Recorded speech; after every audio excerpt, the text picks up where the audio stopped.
अब ये देख रहे हैं लगातार एक डिस्कोर्स खड़ा करने की कोशिश की जा रही है कि इस देश के संविधान को अम्बेडकर ने नहीं BN राव ने बनाया है।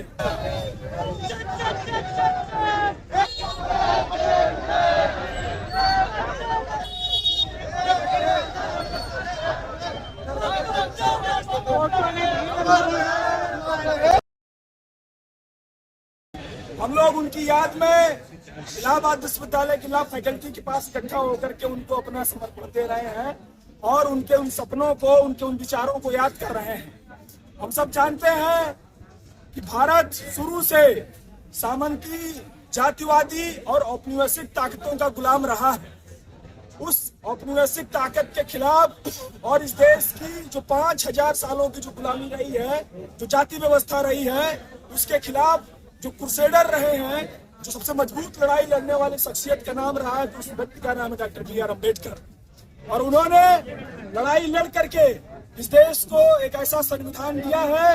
अगर उसके मंतव्य को समझना है तो आप इस देश के संविधान की प्रस्तावना पढ़िए, जिसमें लिखा है कि भारत एक धर्मनिरपेक्ष समाजवादी देश होगा, जहां पर सबके पास समान अवसर होंगे और सबकी प्रतिष्ठा होगी, सबका मान और सम्मान किया जाएगा, सबको स्वतंत्र रूप से जीने का अवसर होगा। वो जो सपना बाबा साहब पिरो करके गए हैं, हम देख रहे हैं कि आज उस संविधान पर, बाबा साहब के उस सपने पर हमला किया जा रहा है।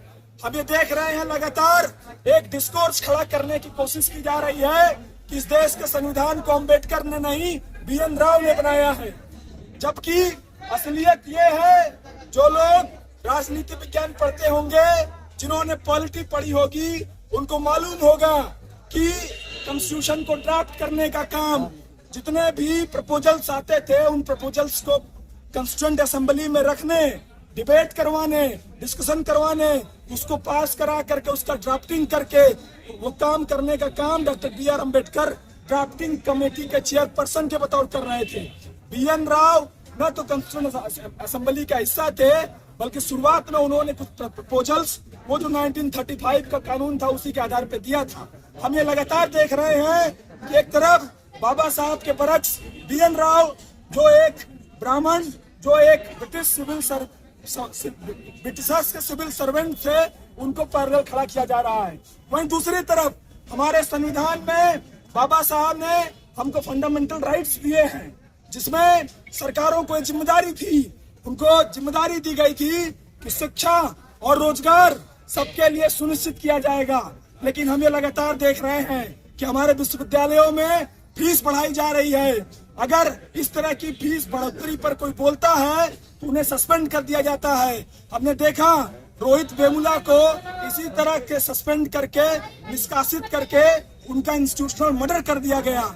हम लगातार देख रहे हैं कि बाबा साहब भीमराव अंबेडकर यूनिवर्सिटी लखनऊ में एक शोधार्थी साथी बसंत कन्नौजिया को टर्मिनेट कर दिया गया। हमने देखा इसी इलाहाबाद में MNIT में प्रोफेसर वेंकटेश को सस्पेंड कर दिया गया।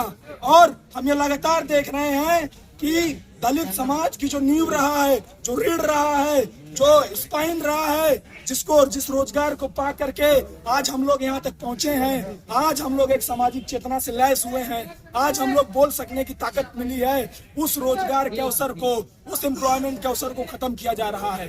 बाबा साहब ने भारतीय संविधान की धारा 40 में इस बात को इंश्योर करवाया था कि सरकार की जिम्मेदारी होगी कि वो अमीरों पर टैक्स लगाएगी और उस टैक्स के पैसे को गरीबों पर, शिक्षा पर, स्वास्थ्य पर, रोजगार पर खर्च करेगी। आप जान करके हैरान होंगे, इस देश की 20% आबादी पढ़ाई और दवाई में पैसा खर्च करके गरीब हो जाती है। तब हमें यह समझना होगा कि बाबा साहब ने जो सपना देखा था, संविधान में जो बात कही थी कि हम एक ऐसे कंट्राडिक्टरी एज में जा रहे हैं जहां 1 पर्सन 1 वोट तो होगा, लेकिन सामाजिक और आर्थिक न्याय की लड़ाई, आजादी की लड़ाई हम सबको लड़नी होगी। आज हम ये देख रहे हैं कि उस लड़ाई को कमजोर करने, भारतीय संविधान को खंडित करने, इसको हिंदू राष्ट्र बनाने की कोशिश की जा रही है। और उसी के तहत 1992 में आजादी के दिन बाबरी मस्जिद को ध्वस्त करके बाबा साहब के संविधान पर, बाबा साहब की संरचनाओं पर हमला किया गया था।